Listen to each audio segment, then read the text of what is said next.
사람으로 충분합니다. 먼저 우리의 몸을 한번 보자면 눈에는 보이지 않지만 너무 정확하게 체온과 또 혈류의 흐름과 이런 모든 것들이 기능하고 있다는 것 자체가 정말 신기하지 않으세요? 내가 하는 게 없잖아요. 내 인식적으로 뭔가를 하는 게 없는데 아주 자연스럽게 손도 이렇게 움직이고 심장에서는 펌프질을 하면서 혈액이 순환을 하고 있고 음식을 먹으면 우리 몸의 구조와 시스템이 작동을 해서 가장 적합한 생태계를 만들어내고 있는 아주 놀라운 자동 시스템을 우리가 갖고 살고 있잖아요. 우리는 이미 이러한 모든 것을 갖추고 있습니다. 그래서 사람으로 충분합니다. 이렇게 완벽하게 갖춘 사람이 삶을 살면서 이러한 그 구조가 기능하는 이 생명 시스템이 뭔가를 이렇게 느끼잖아요. 추위를 느끼든 더위를 느끼든 배고픔을 느끼든 안전을 느끼든 위험을 느끼든 이러한 많은 것들을 느껴가잖아요.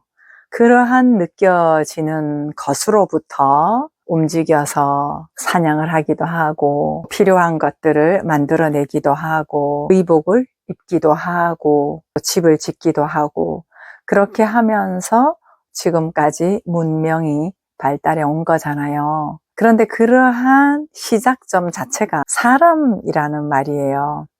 사람이 삶을 살면서 문명을 형성해 오고 그렇게 문명을 형성하면서 사람들이 필요한 문화들을 형성을 하잖아요. 그런 문화들을 형성을 하면서 그것들이 전통이 되고 규례가 되는 것이잖아요. 우리 집안의 고유의 가훈이라든가 풍습이라든가 습관이라든가 이런 것들이 가치로 자리 잡게 되기도 하고 약속이 되기도 하지요. 그래서 가족 공동체, 교회 공동체, 우리가 어딘가를 가면 그 만남의 공동체에 형성된 나름의 가치를 우리가 만들어 놓죠.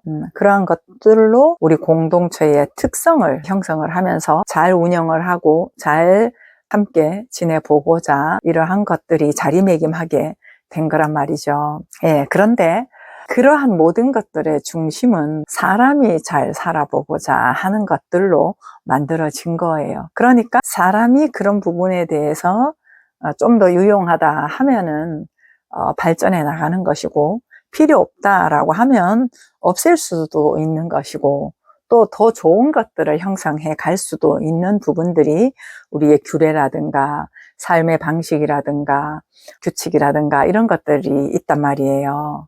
그런데 지금 보세요. 모든 아이디어를 가지고 있고 기능하고 있는 하나님의 형상과 모양을 닮은 스스로 창조를 해내는 이러한 사람이 이렇게 만들어낸 오늘날의 문명까지 집도 있고 차도 있고 장롱들도 있고 발명품들이 굉장히 많잖아요. 살면서 점점 발전해 온 유용한 것들, 그런 것들이 많이 있잖아요.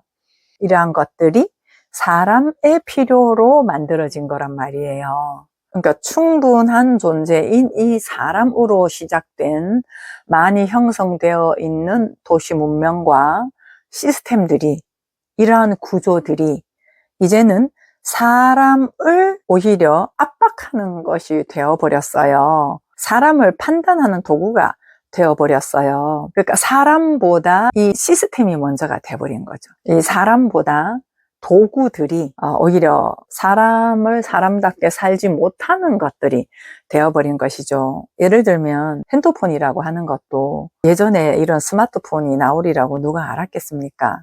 TV도 마찬가지죠. 누가 그 TV 속에서 모든 정보를 우리가 보고 멀리 있는 사람의 얼굴을 전파를 통해서 볼 수 있다라고 하는 건 상상도 못한 일이거든요. 그런데 사람들의 놀라운 창조성으로 이러한 것들이 형성이 되면서 집 안에서 세계 정보를 같이 공유할 수 있는 그런 시대가 되었잖아요. 근데 그런 시대가 되다 보니 이 사람의 삶으로부터 움직임, 사람이 느껴지는 거, 그러한 것들로부터 한 걸음 한 걸음 내디뎠던 것이 오늘날 이런 문명이 된 건데, 지금은 사람이 그렇게 만들어 놓은 핸드폰이라고 하는 것에 갇혀버리잖아요. 사람이 만들어 놓은 TV, 이런 것들 속에 우리가 갇혀버리는 거예요. 중독이 되어버리는 것이죠. 그러한 것들이 없으면 못 사는, 그러한 것들에 의해서 편리함의 노예가 되어버리는 것이죠. 그래서 불편함을 잘 살지를 못해요. 그리고 굉장히 빠르잖아요, 이런 것들이. 기다림을 못한단 말이에요. 기다리는 건 지루하고 이 지루함을 또 견디지를 못하는 것이죠. 그래서 지금 거꾸로 된 거예요. 거꾸로 되어서 사람으로 충분하지가 않은 거예요. 뭔가가 번듯한 집이 있어야 하고 좋은 차가 있어야 하고 다른 사람들보다 뭔가 뛰어난 어떤 것을 갖추어야 하는 이러한 것들로 도구가 중심이 되어버리는, 사람이 활용하고 사람이 즐겁게 누릴 수 있는 것들이 이제는 사람을 붙잡고 있는 게 돼버린 거예요. 사람이 필요로 즐겁게 쓸 수 있는 돈이 오히려 사람을 휘두르게 되는 그런 형국이 돼버린 것이죠. 그래서 이 사람으로 충분하다라는 것이 서지 않으면 우리는 언제나 이 대상의 노예가 될 수밖에 없습니다. 가지고 있는 것에 노예가 될 수밖에 없어요. 그러나 사람 자체로 충분합니다. 이러한 사실을 분명하게 알려주는 것이 결국은 탄생과 죽음 아닙니까? 탄생할 때 가지고 태어나는 건 없어요. 그런데 모든 것을 갖고 있어요. 모든 것들을 움직여서 창조해내고 발현해낼 수 있는, 마치 그 씨앗처럼 작은 아이로 태어나는 이 생명 속에 가능성들을, 무한한 가능성들을 가지고 태어난단 말이죠. 사람 안에 이미 다 있으니까요. 그리고 그 사람으로부터 주변의 것들을 보면서 스스로의 관심과 스스로의 필요로부터 창조해내고 발현해내는 그런 삶을 우리가 살게 되는 거잖아요. 그리고 마지막 죽음은 어떻습니까?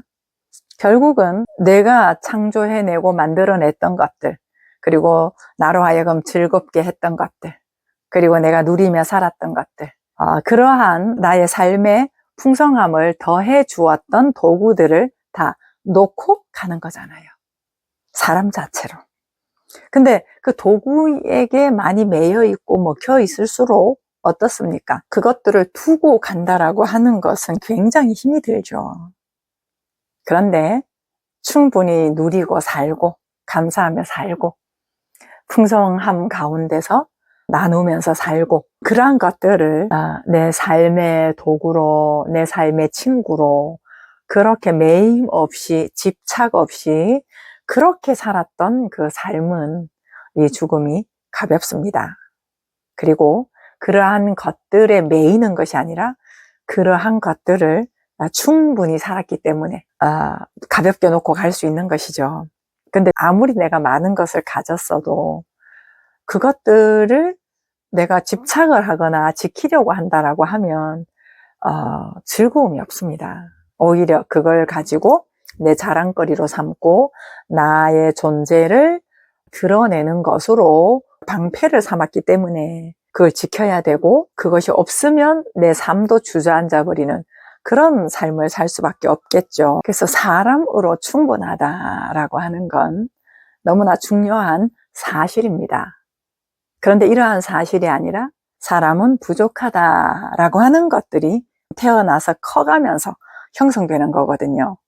그것들은 있는 것을 보지 못하고 남들과 비교를 하면서 내게 없다고 느끼기 때문에 그렇습니다. 이미 우리에게 다 있습니다.